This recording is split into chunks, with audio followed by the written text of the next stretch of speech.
ध्येयं सदा परिभवग्नमभीष्टदोहम्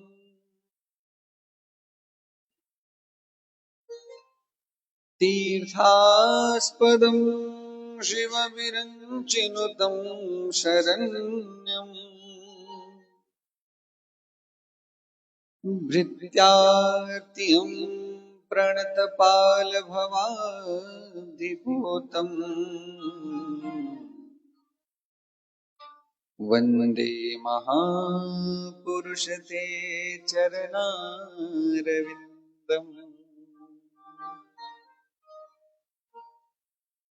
योऽन्तः प्रविश्य मम वाचमिमां प्रसूप्ताम्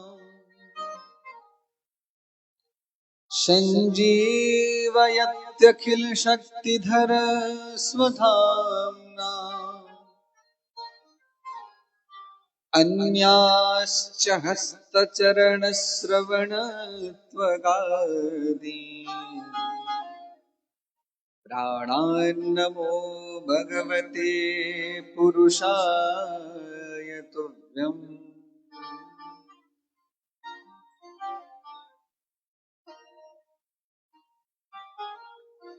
गुरुर्ब्रह्मा गुरुर्विष्णु गुरुर्देवो महेश्वर गुरुर्साक्षात् परब्रह्म तस्मै श्री गुरवे नमः।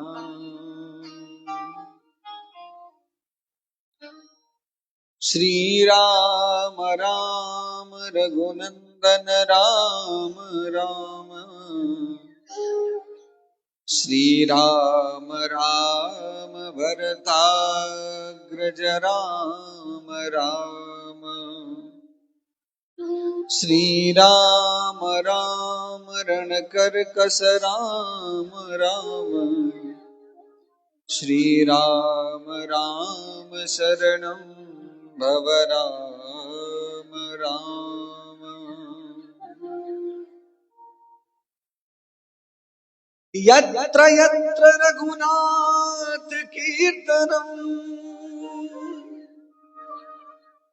तत्र तत्र कृतमस्तकाञ्जलिम् बाष्पवारि परिपूर्णलोचनम् मारुतिं नमत राक्षसान्तकम् नारायणं नमस्कृत्य नरं चैव नरोत्तमं देवीं सरस्वतीं व्यासं ततो जयमुदीरये।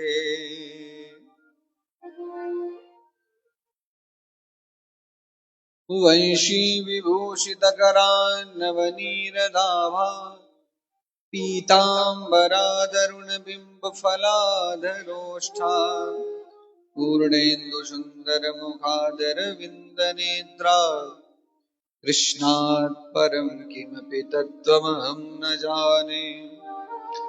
राधा साध्यं साधनं यस्य राधा मन्त्रो राधा मन्त्रदात्री च राधा सर्वं राधा जीवनं यस्य राधा राधा राधा वाचकीं तस्य शेषम्। श्री राधा मेरी स्वामिनी मैं राधे जुको दास जन्म जन्म मोहि दीजियो श्री वृंदावन वास। जय जय श्री राधारमण जय जय नवल किशोर जय गोपी चित चोर प्रभु जय जय माखन चोर। प्रेम से बोलिए श्री वृंदावन बिहारी लाल की, श्री राधा रानी सरकार की, सियावर रामचंद्र की, श्री हनुमान जी महाराज की, भूत भावन भोलेनाथ की, आदिशक्ति अम्बे मातु की, श्री भागवत भगवान की, श्री सुखदेव भगवान की, श्री व्यास नारायण भगवान की, गौ माता की, भारत माता की, सब संतन की, सब विप्रन की, सब देवन की, सब तीर्थन की, भक्त और भगवान की, श्री चित्रकूट धाम की, श्री कामद बिहारी सरकार की, श्री वृंदावन धाम की, श्री बांके बिहारी लाल की, श्री राधा वल्लभ लाल की, श्री राधा रमण लाल की, श्री लक्ष्मी नारायण भगवान की, जय जय श्री राधे श्याम, जय जय श्री सीताराम। नमः पार्वती पतये हर हर महादेव।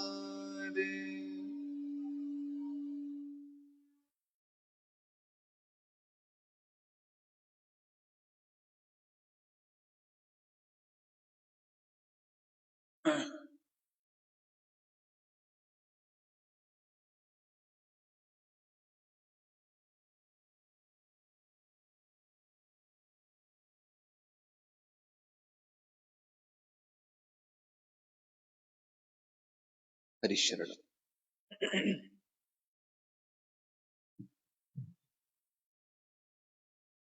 परमानंद प्रदायक अनंत कोटि ब्रह्मांड नायक, जगत नियंता जगदाधार, सर्व सर्वेश्वर आनंद कंद भगवान श्री लक्ष्मी नारायण भगवान, श्री राधा गोविंद सरकार एवं श्रीमद् भागवत भगवान तथा श्री भागवत भगवान और लक्ष्मी नारायण भगवान की कृपा से इस समय प्रभु श्री लक्ष्मी नारायण भगवान के पावन चरणों में विराजमान समस्त देवता, समस्त तीर्थ, समस्त नदियां, समस्त सागर, समस्त पितर आदि कथा वक्ताओं और श्रोताओं में अग्रगण्य अनंत बलवंत हनुमंत लाल महाराज की परम भावमयी मंगल में उपस्थिति, समुपस्थित रसिक भावुक श्रद्धालु श्रोता बंधु, भक्तिमती माताएं बहनें, और जहां तक इस ध्वनि विस्तार यंत्र से भगवान की मंगलमयी गाथा और मंगलमय नाम पहुंच रहा है, वहां तक विराजमान सभी जड़ चेतन को भगवत भाव से नमन। आप सबको व्यासपीठ से प्रेम भरा राधे राधे। आइए हम और आप मिलजुल कर आज के सत्संग यात्रा को श्रीमद् भागवत कथा के माध्यम से प्रारंभ करें। उससे पूर्व 2 मिनट भाव और प्रेम से मंगल में भगवान का नाम गाएं और फिर उसके बाद आज की कथा पे चर्चा करेंगे। तो सब मिलजुल के प्रेम से भगवान का नाम।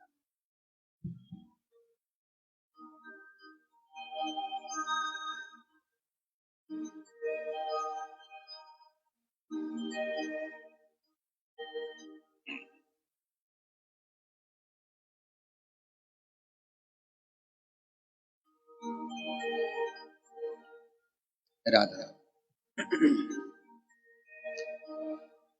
नारायण नारायण श्रीमन्नारायण नारायण नारायण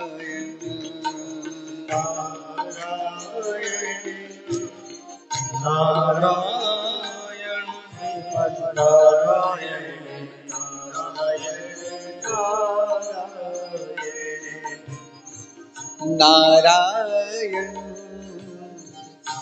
नारायण श्रीमन नारायण नारायण नारायण नारायण नारायण श्रीमन नारायण नारायण नारायण लक्ष्मी नारायण नारायण नारायण लक्ष्मी नारायण नारायण नारायण लक्ष्मी नारायण नारायण नारायण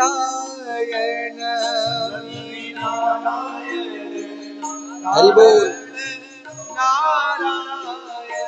हो बद्री नारायण नारायण नारायण बद्री नारायण नारायण नारायण बद्री नारायण नारायण नारायण बद्री नारायण नारायण नारायण नारायण नारायण श्रीमन नारायण नारायण नारायण नारायण बद्री नारायण लक्ष्मी नारायण नारायण नारायण भजो नारायण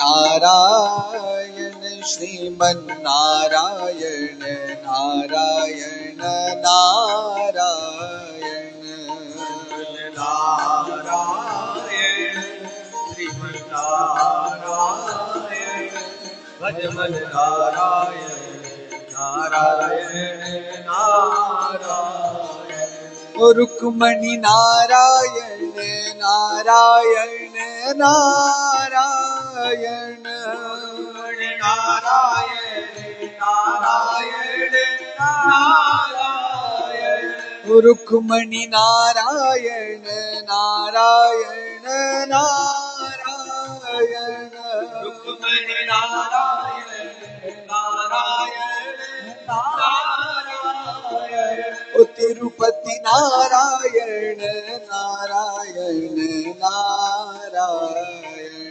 तिरुपति नारायण नारायण नारायण ओ तिरुपति नारायण नारायण नारायण ओ तिरुपति नारायण नारायण पुकारिए भजमन नारायण नारायण श्रीमन नारायण नारायण नारायण भजमन नारायण श्रीमन नारायण भजमन नारायण नारायण नारायण जय जय नारायण नारायण रटमन नारायण नारायण नारायण भजमन नारायण श्रीमन नारायण भजमन नारायण नारायण नारायण नारायण श्रीमन नारायण नारायण नारायण नारायण श्रीमन नारायण भजमन नारायण नारायण नारायण नारायण श्रीमन नारायण नारायण नारायण नारायण श्रीमन नारायण भजमन नारायण नारायण नारायण ओ लक्ष्मी नारायण नारायण नारायण लक्ष्मी नारायण नारायण नारायण। ओ तिरुपति नारायण नारायण नारायण। तिरुपति नारायण नारायण नारायण। ओ बद्री नारायण नारायण नारायण। बद्री नारायण नारायण नारायण। ओ बद्री नारायण नारायण नारायण। लक्ष्मी नारायण नारायण नारायण। ओ लक्ष्मी नारायण नारायण नारायण। लक्ष्मी नारायण नारायण नारायण। बोलिए लक्ष्मी नारायण भगवान की जय। जय जय श्री राधे। एक बार सभी प्रेम से बोलेंगे राधे राधे। हे राधा। भगवान की बड़ी कृपा है कि हम लोगों को फिर से लक्ष्मी नारायण भगवान ने अपने चरणों में बैठाकर कथा कहने सुनने का अवसर दिया है। वैसे तो कथा का प्राप्त होना अपने आप में एक विलक्षण घटना है। देखिए, कितने भी शब्दों में सत्संग की और कथा की महिमा समझा ली जाए, लेकिन वो समझाया नहीं जा सकता। और गजब की बात तो यह है कि हजारों सैकड़ों श्लोकों, मंत्रों, चौपाइयों, छंदों के द्वारा आचार्यों ने, पुराणों ने, ग्रंथों ने, संतों ने समझाया है, लेकिन अभी तक हमको समझ नहीं आया। अगर समझ आ गया होता तो हमारे जीवन का क्लेश, क्लांत सब समाप्त हो चुका होता। अभी भी हम प्रपंच में फंसे हैं। इससे सिद्ध होता है कि न कथा ठीक से कही गई, न कथा ठीक से सुनी। लेकिन ये इतनी गोपनीय महिमा है इसकी, इसीलिए तो भागवत में लिखा है कि इसको एक बार नहीं सुनना है। कितनी बार सुनना है? मुहु रहो रसिका भूई भावुका। मुहु रहो मतलब बार बार सुनना, क्योंकि जीवन में कोई एक क्षण ऐसा जरूर आएगा जिस क्षण से हमारा काम बने। सत्संग की महिमा इतनी अधिक क्यों है? भाग्योदयेन बहुजन्म समर्जितेन तब जाके सत्संगमम चलवते पुरुषो यदा। अनेक जन्मों की भाग्योदय से तब कथा मिलती है भागवत में। सूत जी महाराज तो सौनक ऋषियों से कहते, जन्मांतरे भवेत पुण्यम तदा भागवतम लभे। जब जन्मांतरों का पुण्य उदय होता है तब भागवत प्राप्त होते, कथा प्राप्त होती। इसकी महिमा इसलिए है, हमको और आपको लगता है कि हमने किसी माँ के गर्भ से जन्म लिया, आंखें खोली, बड़े हुए, पले बढ़े, शादी विवाह हुआ, बच्चे पैदा हुए, घर मकान बनाया, बूढ़े हुए और एक दिन मर जाएंगे, बस इतनी ही यात्रा है। लेकिन वस्तुतः इस आत्म तत्व की यात्रा का एक छोटा सा पड़ाव है। कितना छोटा पड़ाव है पता है? जितना अगर हम 100 साल का जीवन जिए, इस 100 साल को केवल उतना छोटा माना गया है आध्यात्मिक दृष्टि में, जितनी देर में पानी में एक बुलबुला पैदा होता फूट जाता है। बस इतना छोटा पड़ाव है। आपको एक बात बताऊं, मनुष्य तन में यदि कोई अपराध हो जाए और सदगति न हो पाए, तो जो सबसे छोटा दंड मिलता है ना, वो होता है प्रेत योनि मिलती है। सबसे छोटा दंड। नरक तो इससे ऊपर वाला है। और सबसे कम अवधि एक प्रेत की पता कितने साल की होती है? सबसे कम अवधि होती है एक प्रेत की 1000 साल।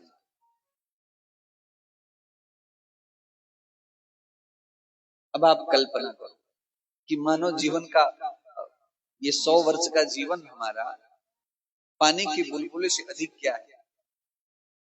काल गणना मैंने आपको कई बार सुनाई है। 4,32,000 साल गुजरता है तो कलयुग, फिर 8,64,000 साल गुजरता है तो द्वापर, फिर 17,32,000 साल गुजरता है तो त्रेता, और उससे दूना सतयुग। सब मिला के 98 लाख। इसको एक चतुर्युगी बोलते हैं। जब 71 बार ये चारों युग अपना उम्र पूरा कर लेते हैं तो एक मनवंतर होता है, एक मनु बदलते हैं। 1,000 मनु बदलते हैं तो एक कल्प होता है। 1,000 कल्प बदलते हैं तो ब्रह्मा जी की एक रात्रि होती है। फिर 100 साल की उम्र ऐसे पूरी करके फिर से 1,000 कल्प गुजरते हैं तो ब्रह्मा जी का एक दिन, ये 24 घंटा होता है ब्रह्मा जी का। अब कल्पना करो हमारा ये जीवन कितने पल का है, कितने क्षण का है। बस इस छोटे समय में हमारा उद्धार करने में अगर समर्थ है तो केवल और केवल सत्संग है और कोई रास्ता नहीं। लेकिन बड़ी सावधानी पूर्वक हमारे पास उतना ही समय है कि हम एक हाथ में सुई और एक हाथ में धागा लेके बैठे हों, बिजली चमके, घनघोर अंधेरे में बैठे हों, बिजली चमके और उतनी देर में ही हमको धागे में, सुई में धागा पिरो लेना है। वो बिजली चमकना ये सत्संग ही है। पहली बात तो ये कि आप कथा भागवत न सुनो, केवल सुनने की इच्छा पैदा हो जाए मन में। योजना अपनी काफी समय से थी कि कथा कराएंगे, सुनेंगे, कथा सुनेंगे। 1 वर्ष से आप लोग तैयारी कर रहे हो। तो भागवत जी में लिखा है, सद्यो हृदय वरुद्ध तेत्र कृतविः शुश्रूषुभिः तत्क्षणा। कोई कल्पना मात्र कर लेता है कि हम कथा सुनेंगे, श्रोतुम इच्छया मात्रेण, सुनने की इच्छा मात्र से ठाकुर जी हृदय में आके बैठ जाते। अच्छा, सुन न पाए कोई बात नहीं, कोई ऐसी बाधा आ जाए, समस्या आ जाए, न सुन पाए कोई बात नहीं, या कथा में आके बैठ जाए, मन न लगे, मन कहीं और भटक रहा हो, या नींद आ जाए, सो जाए, न सुन पाए, तो भी इसका फल है कि पुण्य तो प्राप्त हो जाता है। मतलब अधोगति नहीं होगी। एक क्षण भी कोई भागवत में आके बैठ गया है तो अब उसको प्रेत योनि में, नरक में, कुत्ता, बिल्ली, गधा, बकरा, भैंस, चूहा, ये सब नहीं बनना पड़ेगा, इसकी गारंटी। मैं अपने मन से नहीं कह रहा हूं, भागवत महात्म्य में लिखा है, मल्होत्रा लिखा है क्या, कथा भागवतस्यापि नित्यं भवति यद गृहे तद गृहं तीर्थ रूपम ही वसताम पापनाशनम। जहां पर कथा होती है वो जगह जगह नहीं रह जाता, घर घर नहीं रह जाता, वो क्या हो जाता है, तीर्थ हो जाता है। और लिखा है वहां पर बैठने मात्र से वसताम पापनाशनम, बैठने मात्र संपूर्ण जीवन के पापों का नाश हो जाता है। तो ये भय तो हमको हमारा अभी निकल गया कि हमारी अधोगति होगी। लेकिन केवल इतने से काम नहीं बनेगा, अधोगति नहीं होगी, फिर मनुष्य बनेंगे और अगले जन्म में फिर निकृष्ट काम बन जाएंगे, तब फिर कुत्ता, बिल्ली, गधा, बकरा बनना पड़ेगा। इसलिए खूब प्रेम से कथा श्रवण करके और जिस काम के लिए बैठे हैं, सुई में धागा पिरोने के लिए, वो पिरो ले जाए। सुई में धागा पिरोने का मतलब है गोविंद लभते रतिम, ठाकुर जी में रति हो जाए, प्रभु में प्रेम हो जाए। ये भागवत का वास्तविक फल। एक छोटी सी कथा से मैं अपनी भूमिका रख रहा हूं।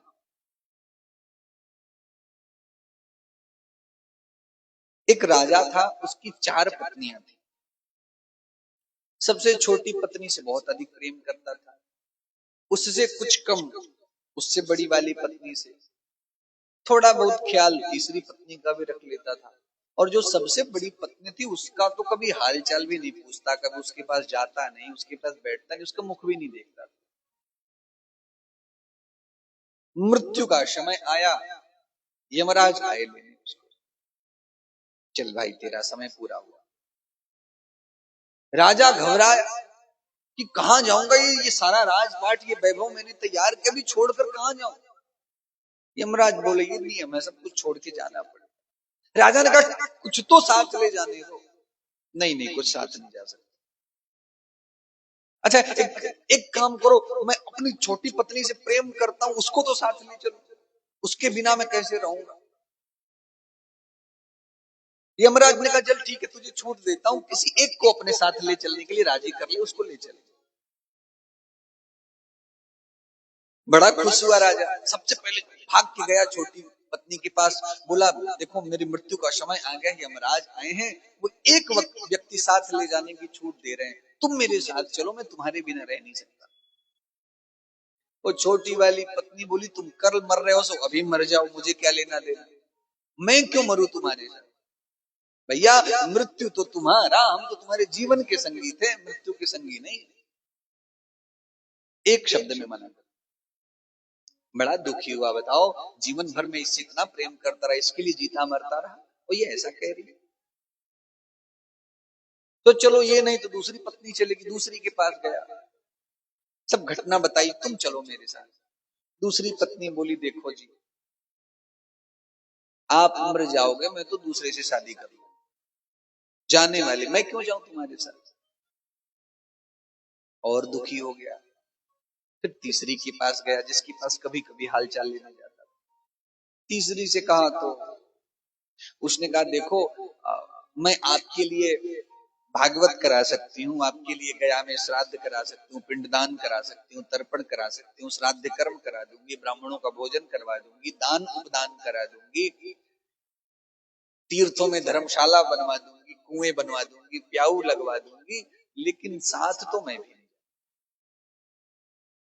जाना। तो बेचारा बिल्कुल उदास होकर पछताता हुआ सोचने लगा, अब केवल वही पत्नी बची है जिससे मैंने कभी सीधे मुंह बात नहीं किया, उसके पास आए, सब घटना बताई।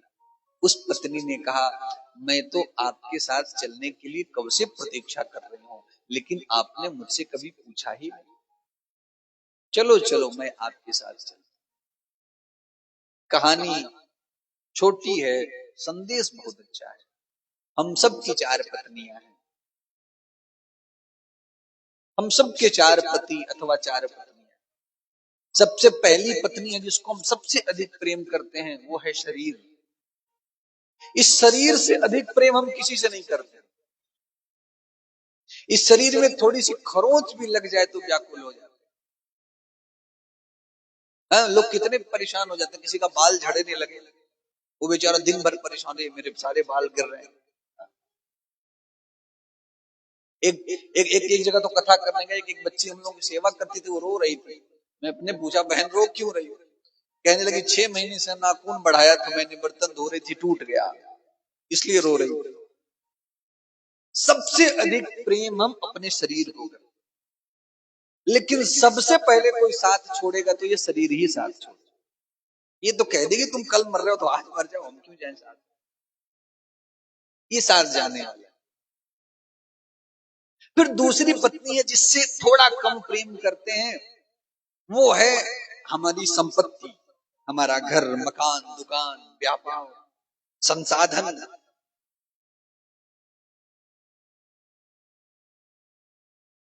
ये तो यही कहते हैं कि तुम मर जाओ हम दूसरे से शादी कर लेंगे, मतलब तुम चले जाओ, अब इस संपत्ति का उपभोग कोई और करेगा। ये संपत्ति किसी और की, ये टीवी फ्रिज कूलर एसी जो तुमने तैयार किया, अब ये दूसरे के काम आएगी, साथ नहीं जाएंगे। फिर उससे कम तीसरी पत्नी है, वो है परिवार। परिवारी कहेंगे हम आपके लिए यज्ञ करा सकते हैं, आपके नाम से भागवत करा लेंगे, आपके उद्धार के लिए श्राद्ध तर्पण पिंडदान ब्राह्मण भोजन दान उपदान करा लेंगे, लेकिन जाना तो परिवार को। केवल चौथी पत्नी तैयार बैठी है जाने के लिए, जिसके पास हम कभी उसका हालचाल लेने भी नहीं जाते।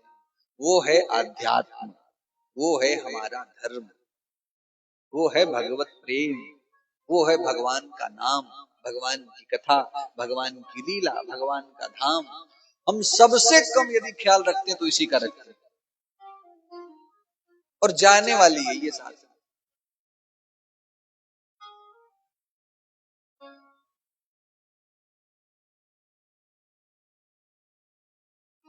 साथी हैं सभी मित्र गंग जल बिंदु पान तक,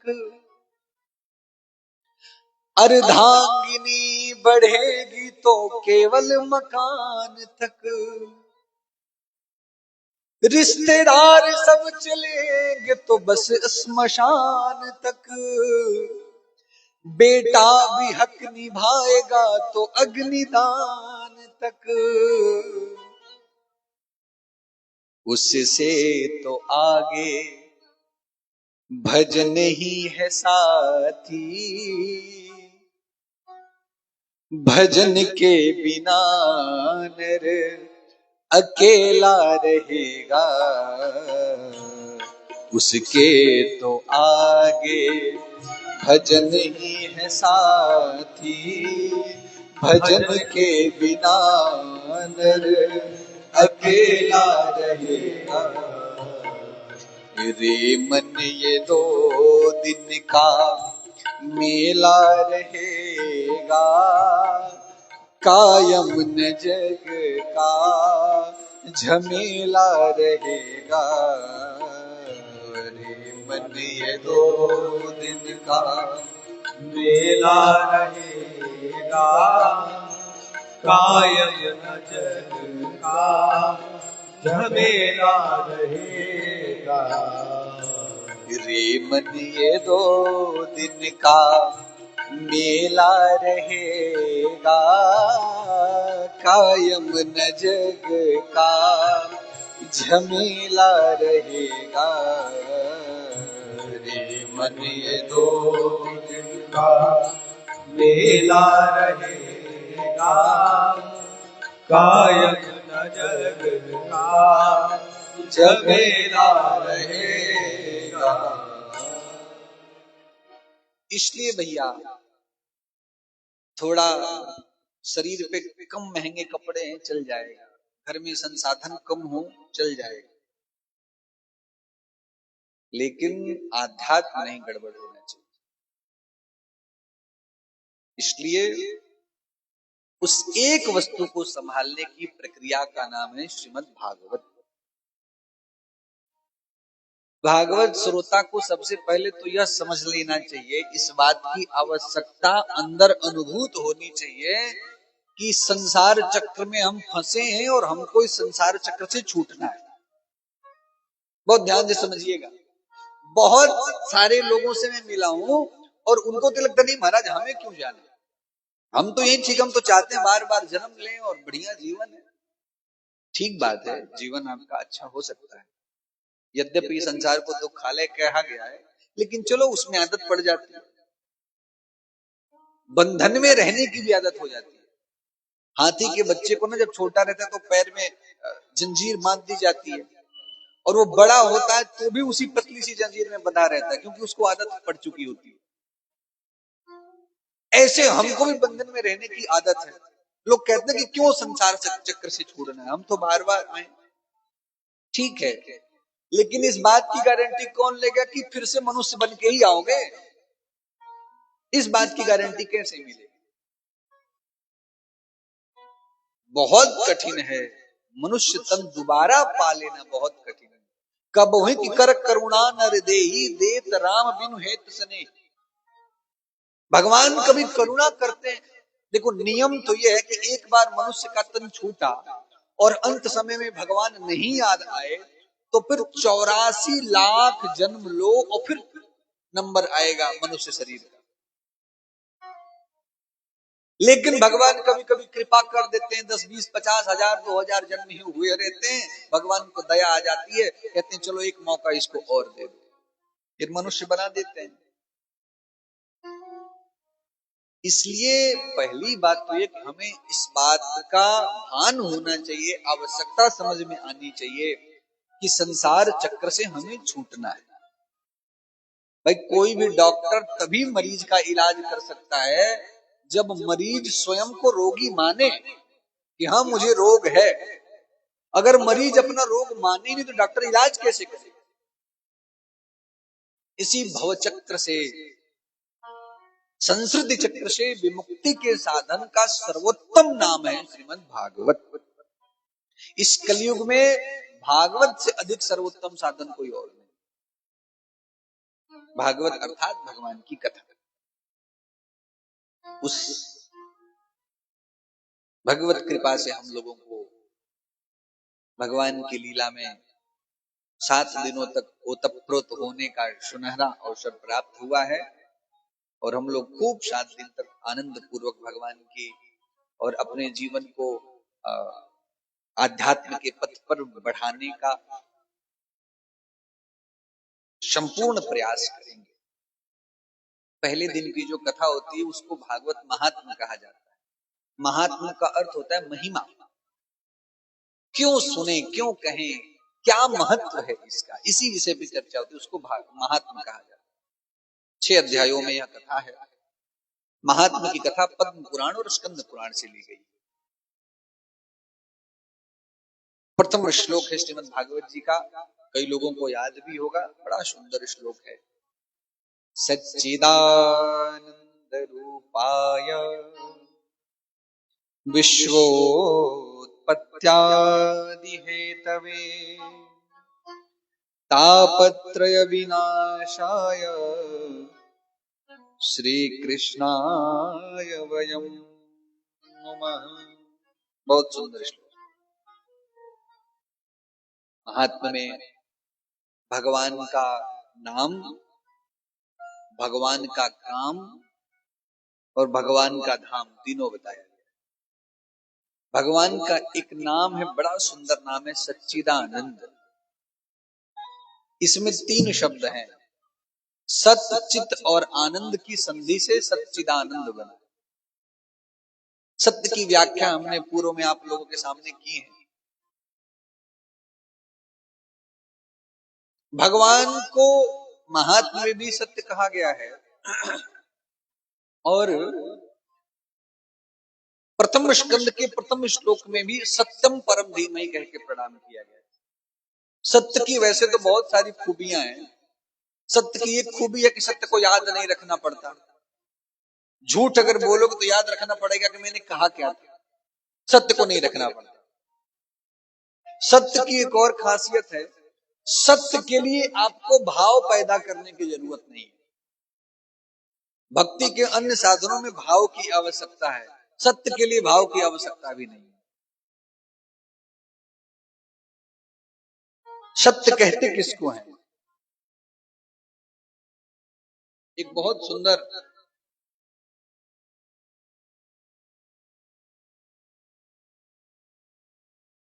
चार पंक्तियों में बड़ी सुंदर व्याख्या है पूरे सच्चिदानंद शब्द की।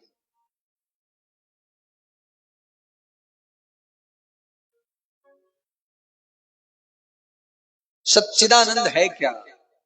सत्य कहिए जो विनिशय नाही।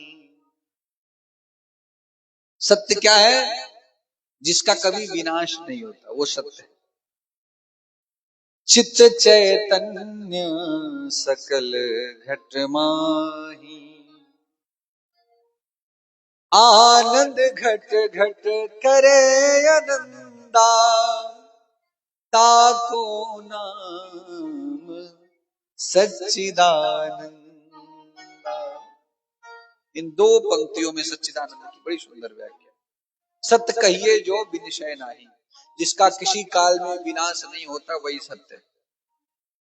सत्य और असत्य को ऐसे आप समझ लो कि जो कुछ भी मिटने वाला है वो सत्य नहीं हो सकता। अब आप देख लो इस संसार में ऐसी क्या वस्तु है जो मिटेगी नहीं। ये मकान नहीं मिटेगा, कि दुकान नहीं मिटेगा, कि महल नहीं मिटेंगे, कि हमारा नाम नहीं मिटेगा। सब कुछ मिटने वाला है, इसका मतलब कुछ भी सत्य नहीं। इसलिए तो शंकराचार्य प्रभु कहते हैं, कस्तम को हम कुछ आयात कामे जननी को में ताता इति परिभावय रूप विचारम विश्वम त्यक्त्वा स्वप्न विचारम। इस विश्व को स्वप्न जानो। सपने में हम राजा बन जाए, रंक बन जाए, अमीर बन जाए, गरीब बन जाए, सुंदर बन जाए, क्रूप बन जाए, बड़े बन जाए, छोटे बन जाए, ऊंच बन जाए, नीच बन जाए, क्या फर्क पड़ता है, वो सपना है। ऐसे ये संसार भी सपना है, इसमें हम बड़े छोटे, ऊंच नीच, गरीब अमीर, सुंदर क्रूप कुछ भी बन जाए, क्या फर्क पड़ता है। फर्क पड़ता तो केवल एक चीज से,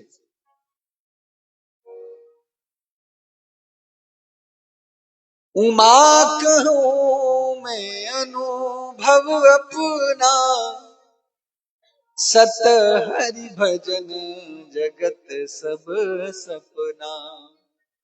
इस संसार में सत्य है तो केवल हरि का भजन है, बाकी सब सपना ही है। बहुत ध्यान से समझ लीजिएगा। आप सब लोग अच्छे सत्संगी हैं, इसलिए मैं इन विषयों की चर्चा कर रहा हूं, नहीं सीधे कथा प्रसंग में प्रवेश कर जाते। बिना भजन के इस संसार में कल्याण नहीं है, नहीं है, नहीं है। हरे नामेव हरे नामेव हरे नामेव केवलम, कलौ नास्त्येव नास्त्येव नास्त्येव गतिरन्यथा। तुलसीदास जी महाराज लिखते हैं कि बारी मथे घृत हो या बरु सिकता ते बरु तेल। क्या बारी मतलब होता है जल। जल को मथने से भले ही घी निकल जाए, ये मान लूंगा। कोई ऐसा भी दिन आए कि पानी को मथो तो घी निकल जाए। वैसे भी भारत चमत्कारों का देश है, हो भी सकता है कभी।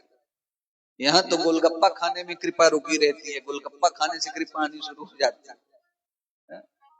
तुलसीदास जी कहते हैं पानी को मथने से घी नहीं निकलता, लेकिन मान लूंगा कि निकल जाए। और सिकता तेबरु तेल, तेल निकालने के लिए खेती करनी पड़ती है, किसान कितना परिश्रम करता है, तब सरसों को पेरा जाता है तो तेल निकलता है। तुलसीदास जी कहते हैं मैं ये मान लूंगा कि बालू पेरने से निकल जाएगा। संसार का हर आश्चर्य घटित हो सकता है, लेकिन बिनु हरि भजन न भव तरही, यह सिद्धांत अपेल। बिना हरि भजन के भव सागर नहीं तरोगे, ये सिद्धांत कभी नहीं मिटेगा। भजन करना ही पड़ेगा। निज अनुभव सुन कहूं खगेशा, बिनु हरि भजन न जाहि कलेशा। बिना हरि भजन के जीवन के क्लेश जाने वाले नहीं। प्रेम से बोलो राधे। थोड़ा जोर से, थोड़ा और जोर से। ठंड लग रही है क्या आप लोग? लग रही ना तो जोर से बोलो, आ जाएगी गर्मी। बोलो राधे राधे। हाँ तो भैया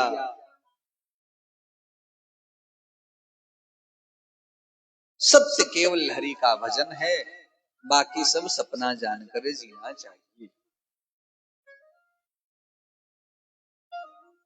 सत्य कहिए जो विनिशय नाही, जिसका कभी विनाश न हो वही सत्य है। चित चैतन्य सकल घटमाई, जो घट घट में विराजमान है वही चित है, वही प्रकाश है। अच्छा, घट घट में तो विराजमान है, लेकिन इससे हमारा काम नहीं बन रहा है। काम बनाने के लिए हमको कुछ और चाहिए। क्या चाहिए? कि वो घट घट में विराजमान चैतन्य सत्ता जो हृदय में पहले से विराजमान है, वो हमारे काम आने लग जाए।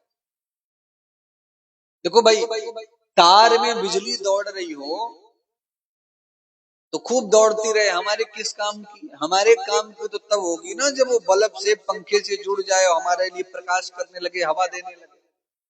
नहीं तो खूब दौड़, पानी में खूब बिजली रहे, हमारे किस काम की?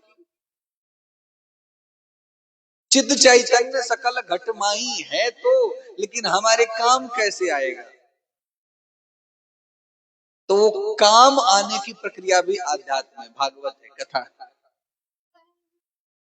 हरि व्यापक सर्वत्र समाना, प्रेम ते प्रगट हो ही मैं जाना। हरि व्यापक सर्वत्र समाना,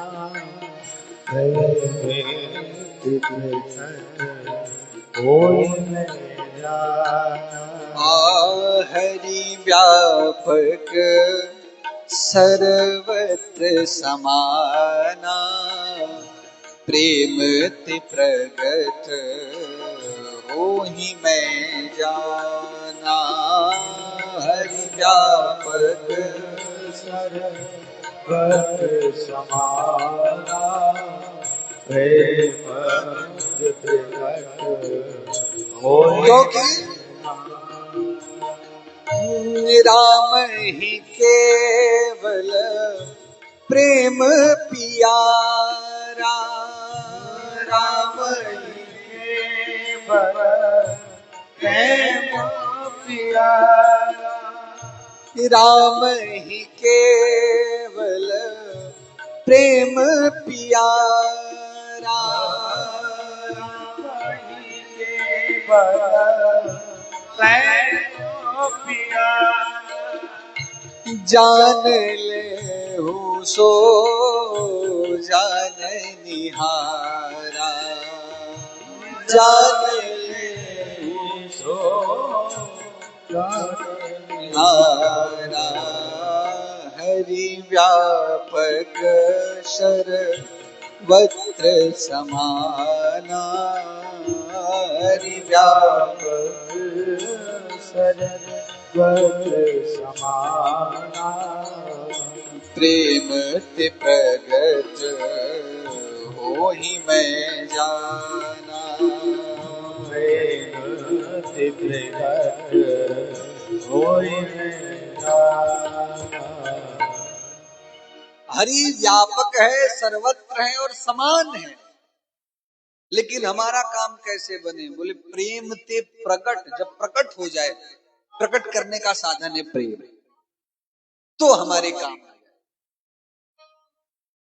और उसी प्रेम प्रकट करने के लिए हमें निरंतर सत्संग की, कथा की, हरि चर्चा की, हरि गुण गान की आवश्यकता है।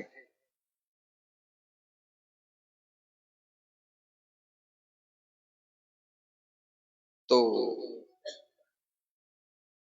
शब्द कहिए जो बिन से नाही, चित चैतन्य सकल घट माही, आनंद घट घट करे आनंदा। घट घट में जो प्रभु आनंद कर रहे हैं, हमारे आपके जीवन में भी जो आनंद है उन्हीं के कारण है। ताको नाम सच्चिदानंदा। आनंद शब्द को हमने बड़ा छोटा कर दिया है। कई बार तो लोग रसगुल्ला खा के कहते हैं वाह भाई आनंद आ गया। हा? अच्छा, रसगुल्ला खाने से आनंद आ गया, ठीक बात है। अगर कहीं 10-20 रसगुल्ला खाना पड़ जाए तब, तो जो रसगुल्ला, एक रसगुल्ला जो आनंद दे रहा था, वही 10-20 रसगुल्ला बीमार कर देगा। इसका मतलब वो आनंद रसगुल्ले के कारण नहीं, हाँ वो थोड़ा सुख है, टेस्ट है, थोड़ा मजा है। आनंदन स्त्री प्रसंग किए, आनंदन बैठ अथाइन में, आनंदन व्यर्थ की बात किए, आनंदन भोग मिठाइन में। संसार में हम जहां ढूंढ रहे हैं वहां आनंद नहीं मिलेगा। तुलसीदास विचार करें, आनंद तो प्रभु के पायन में, भजन में ही आनंद मिलेगा।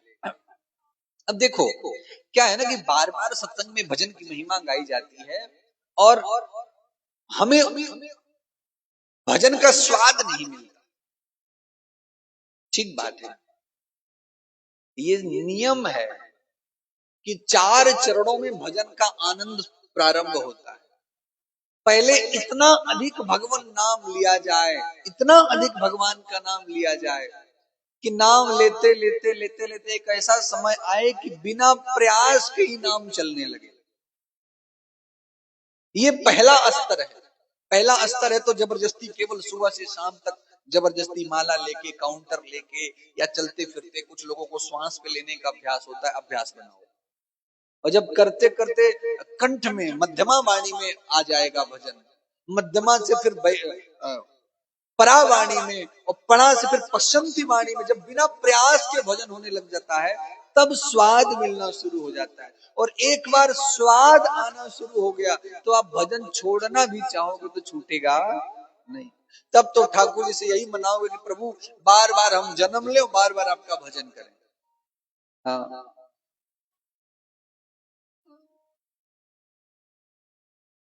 इसलिए अभी रटते रहो, रटते रहो, रटते रहो, रटते रहो, स्वाद आएगा, आएगा, विश्वास रखो, आएगा स्वाद।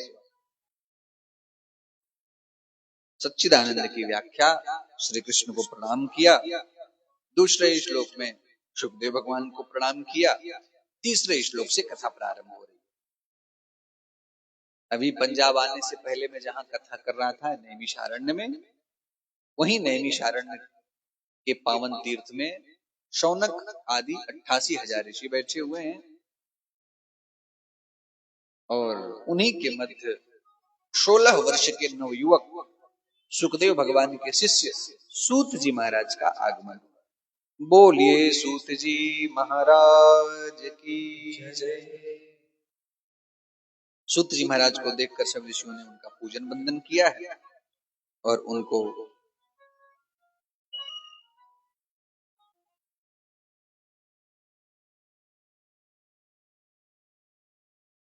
व्यास आसन पर बिठाया,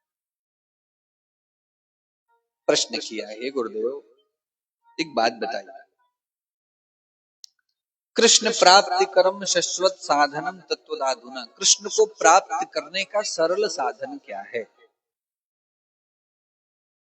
सूत जी महाराज मंगलाचरण करते हैं और सूत जी महाराज कहते हैं, काल व्याल मुख ग्रास त्रास निर्णास हेतवे श्रीमद् भागवतम शास्त्रम कलौ कीरेण भाषितम। सूत जी कहते हैं शौनक आदि ऋषियों से, हे शौनक महर्षि, काल व्याल मुख ग्रास, इस संसार का जीव काल रूपी व्याल के गाल में ग्रास बन के बैठा है। व्याल मतलब होता है सांप, मृत काल मतलब होता है मृत्यु, काल व्याल मृत्यु रूपी अजगर सर्प के मुख में हम और आप मुख ग्रास, ग्रास यानी निवाला बन के बैठे। अच्छा देखो भाई, बात ये सुनने में चाहे बुरी लगे, कड़वी है, लेकिन ये बताओ हमारे जीवन का लक्ष्य क्या है? हमारे जीवन का 24 घंटा, पूरा सप्ताह, 12 महीना केवल इसी तरफ भाग रहा है, मृत्यु की तरफ ही भाग रहा है। ये बात भले ही कड़वा है, लेकिन इसको नकारा नहीं जा सकता। हमारी दिन रात की यात्रा केवल मरने के लिए ही तो है। हम भाग रहे हैं, भाग रहे हैं, भाग रहे हैं, मृत्यु की तरफ आगे बढ़ते जा रहे हैं। जैसे हमारा समय आएगा मृत्यु को स्वीकार करेंगे, मर जाएंगे। इसके नहीं, यहाँ पे कोई ऐसा भी हो आनंद नगर में कि जो न मरने वाला हो तो बताओ भाई, हाथ खड़ा करो। है कोई? सबको मरना है। एक बार ऐसे कहीं कथा चल रही थी, व्यास जी ने कहा, भैया इस गांव में जो कथा सुनने आए हो एक दिन सबको मरना है। सब थोड़ा उदास हो गए, लेकिन एक बढ़िया मुस्कुरा रहा था। व्यास जी ने पूछा, क्यों भाई तू नहीं मरेगा? वो बोला, नहीं व्यास जी, मैं इस गांव का हूं ही नहीं, मैं दूसरे गांव से आया हूं। अरे भाई तू दूसरे गांव का, मरना तो तुझे भी है, मरना सबको है। हम लोग उसी काल रूपी व्याल के गाल में बैठे कितनी देर सुरक्षित है? जब तक वो मुंह नहीं बंद कर लेता। एक कथा आती है ना भगवान कृष्ण की लीला में, कि जब वृंदावन, भगवान गोकुल से वृंदावन आए हैं और गौओं चराने गए ग्वाल बालों के साथ, तो कंस ने एक दैत्य भेजा, नाम था अघासुर। अजगर का रूप बना के बड़ा सा मुंह फाड़ के बैठ गया, बड़ा विशाल था वो। ग्वाल बालों ने सोचा, अरे कन्हैया देख कितना सुंदर गुफा है, यहाँ वृंदावन में तो गुफा भी है, चल चल गुफा देखने जाए। ठाकुर जी जब तक रोकते तब तक ग्वाल बाल सब गुफा में प्रवेश करेंगे, वो तो अजगर का मुख था। अब जब ठाकुर जी के ग्वाल बाल चले जाएंगे तो जह जह जाए बछड़ा, तह तह जाए गैया। ग्वाल बालों के चक्कर में ठाकुर जी को भी अघासुर के मुख में प्रवेश करना पड़ा। और आप सब कथा जानते हो, अघासुर ने मुख बंद कर लिया। वो तो भला हो, ग्वाल बाल तो भाग्यशाली थे कि उनके साथ ठाकुर जी थे, तो ठाकुर जी ने रूप बढ़ाया और अघासुर का मुख फाड़ दिया, उद्धार कर दिया, उसका सबको बचा लिया। लेकिन जरा विचार करो, हम लोग भी ग्वाल बालों की तरह अघासुर के मुख में तो घुस गए हैं, काल ब्याल मुख ग्रासा, लेकिन क्या हमको बचाने के लिए ठाकुर जी हमारे साथ हैं? हमने ठाकुर जी को अपना मान रखा है?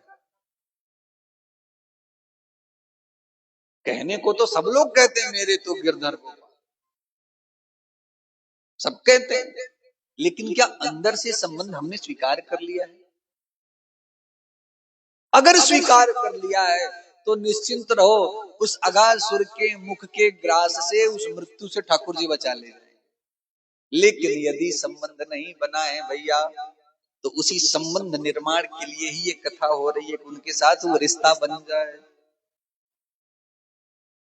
बड़ा प्रसिद्ध भजन है, उस श्याम प्यारे से जिसका संबंध है, उस श्याम प्यारे से जिसका संबंध है, उसे हर घड़ी आनंद ही आनंद है, उसे हर घड़ी आनंद ही आनंद है, उसे हर घड़ी आनंद ही आनंद है, उसे हर घड़ी आनंद ही आनंद है। जिसको जीवन में मिला सत्संग है, जिसको जीवन में मिला सत्संग है, ओ जिसको जीवन में मिला सत्संग है, जिसको जीवन में मिला सत्संग है, उसे हर घड़ी आनंद ही आनंद है,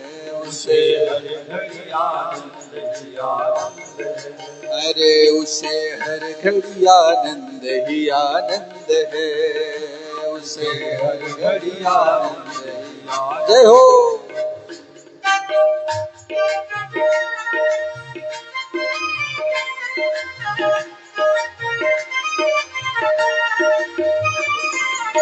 तालियों की सेवा सभी प्रेम से करें। जय हो।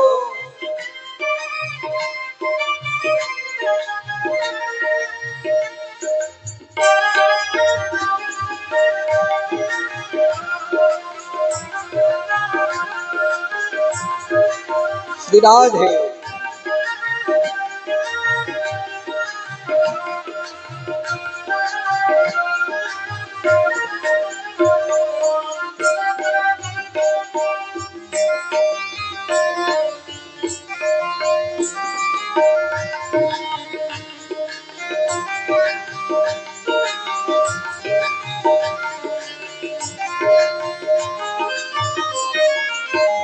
झूठी ममता से करके किनारा, लेके सच्चे प्रभु का सहारा, झूठी ममता से करके किनारा, लेके सच्चे प्रभु का सहारा, झूठी ममता से करके किनारा, लेके सच्चे प्रभु का सहारा, झूठी ममता से करके किनारा, लेके सच्चे प्रभु का सहारा, जो उसी की रजा में रजामंद है, जो उसी की रजा में रजामंद है, जो उसी की रजा में रजामंद है, जो उसी की रजा में रजामंद है, उसे हर घड़ी आनंद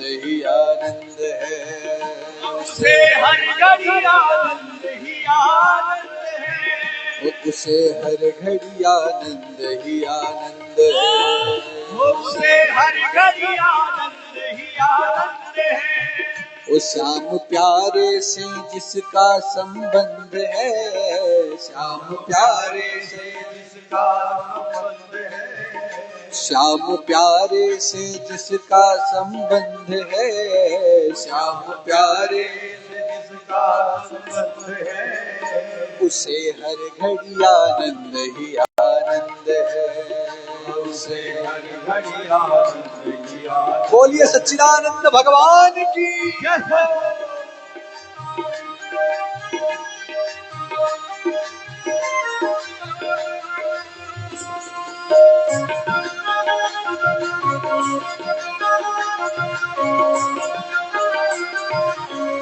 हरि बोल।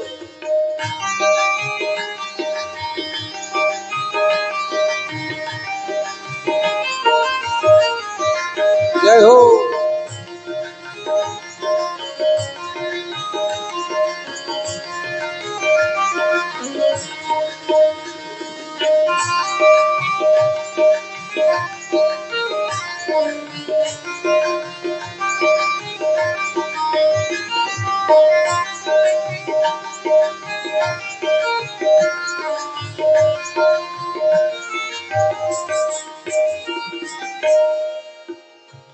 और निंदा चुगली न जिसको सुहाए, बुरी संगत की रंगत ना भाए।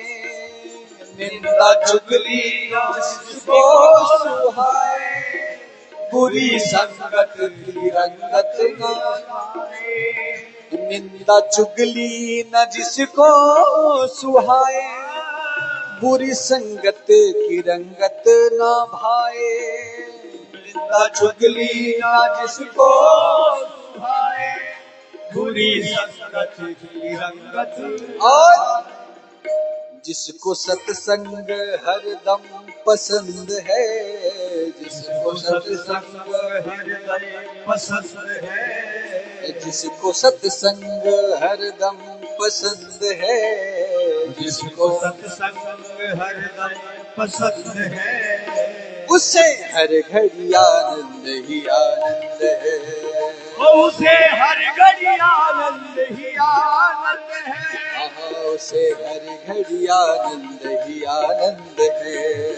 उसे हर घड़ी आनंद ही आनंद है। उस श्याम प्यारे से जिसका संबंध है, श्याम प्यारे से जिसका संबंध है, श्याम प्यारे से जिसका संबंध है, श्याम प्यारे से जिसका संबंध है, उसे हर घड़ी आनंद ही आनंद है।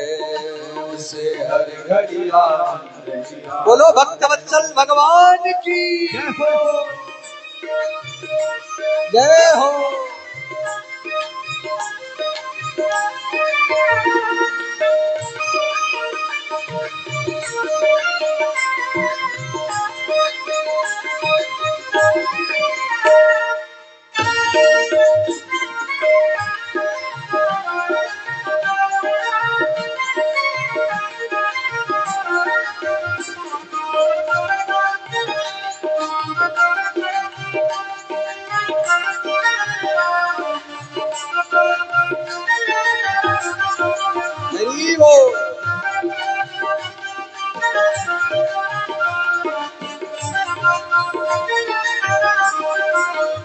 प्रेम भक्ति की महिमा को जाने, संत ऋषियों की वाणी को माने। जाने संत ऋषियों की महिमा को जाने। ओ प्रेम भक्ति की महिमा को जाने, संत ऋषियों की वाणी को माने। प्रेम भक्ति की महिमा को जाने, संत ऋषियों की वाणी को जाने। जिसके हृदय में बाल मुकुंद है, जिसके हृदय में बाल मुकुंद है, वो जिसके हृदय में बाल मुकुंद है, जिसके हृदय में बाल मुकुंद है, उसे हर घड़ी आनंद ही आनंद है। उसे हर घड़ी आनंद ही आनंद है। उस श्याम प्यारे से जिसका संबंध है, श्याम प्यारे से जिसका संबंध है, वो मुरली वाले से जिसका संबंध है, मुरली वाले से जिसका संबंध है, उससे हर घड़ी आनंद ही आनंद है। उसे हर घड़ी आनंद ही आनंद है। उसे हर घड़ी आनंद ही आनंद है। उसे हर घड़ी आनंद ही आनंद है। हरे गोविंद बोलो हरि गोपाल बोलो, गोविंद बोलो हरि गोपाल बोलो, गोविंद बोलो हरि गोपाल बोलो, गोविंद बोलो हरि गोपाल बोलो, गोविंद बोलो हरि गोपाल बोलो, गोविंद बोलो हरि गोपाल बोलो, गोविंद बोलो हरि गोपाल बोलो, गोविंद बोलो हरि गोपाल बोलो, हे राधा रमण हरि गोविंद बोलो, राधा रमण हरि गोविंद बोलो, हे राधा रमण हरि गोविंद बोलो, राधा रमण हरि गोविंद बोलो, हरि गोविंद बोलो हरि गोपाल बोलो, गोविंद बोलो हरि गोपाल बोलो, श्री राधा रमण हरि गोविंद बोलो, राधा रमण हरि गोविंद बोलो, श्री राधा रमण हरि गोविंद बोलो, श्री राधा रमण हरि गोविंद बोलो, श्री राधा श्री राधा रमण श्री राधा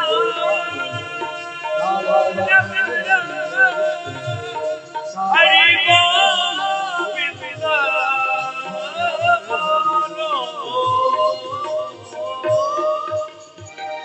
बोली राधा गोविंद सरकार की, जिसके हृदय में बाल मुकुंद है, उसे हर घड़ी आनंद ही आनंद है। आनंद प्राप्ति के एकमात्र साधन। तो भैया अघासुर से तो ठाकुर जी ने ग्वाल वालों को बचा लिया, क्योंकि उनके साथ संबंध था। अब हमारे साथ भी संबंध हो गया है। कौन सा संबंध? भागवत संबंध। भागवत का अर्थ पता क्या होता है? भागवत का अर्थ होता है भगवान का। दो ग्रंथ अपने भारत में बहुत प्रसिद्ध हैं।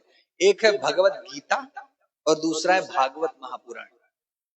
तो भगवत गीता का अर्थ है भगवान के द्वारा गाया गया गीत, वो भगवत गीता है। लेकिन भागवत मतलब होता है भगवान का, जो भगवान का भक्त है उसकी कथा है। ये संबंध जोड़ने वाली कथा है। तो सूत जी महाराज कह रहे हैं कि काल ब्याल मुख ग्रास त्रास निर्णास हेतवे, काल रूपी ब्याल की गाल में ग्रास बनकर यह जीव बैठा है। इससे बचाने का केवल एक तरीका है। इस कलयुग में श्रीमद् भागवतम शास्त्रम कलौ कीरेण भासितम। कलयुग में नाम ही सहारा, ये कथा ही सहारा। पूछा कि महाराज भागवत की महिमा इतनी है कि कलयुग में सर्वश्रेष्ठ? बोले हाँ। प्रश्न किया कि भागवत की उत्पत्ति कैसे हुई, किसने कहा, किसने सुना, क्यों कहा, क्यों सुना, फल क्या मिला, आदि विषयों पे चर्चा हुई। तो सूत जी महाराज अब कथा सुना रहे हैं। वैसे तो यह कथा भगवान नारायण के मुख से निश्रित है। भगवान नारायण ने ये कथा ब्रह्मा जी को दी, ब्रह्मा जी ने नारद जी को दिया, नारद जी ने वेद व्यास जी को दिया, वेद व्यास जी ने शुकदेव भगवान को दिया, शुकदेव भगवान ने परीक्षित को सुनाया। लेकिन परीक्षित के बाद ये कथा फिर से लुप्त हो गई। कलयुग ने इस कथा को परीक्षित जी के बाद लुप्त कर दिया। क्यों? क्योंकि कलयुग ने परीक्षित जी से जगह मांगा था रहने के लिए, और उसने तो परीक्षित जी का ही रास्ता साफ कर दिया। कलयुग ने ऐसा माया का प्रभाव फेरा कि कथा लुप्त हो गई, अंतर्ध्यान हो गई। इस कलयुग में कथा का दोबारा से प्रतिष्ठापन, दोबारा से प्रचार प्रसार श्री नारद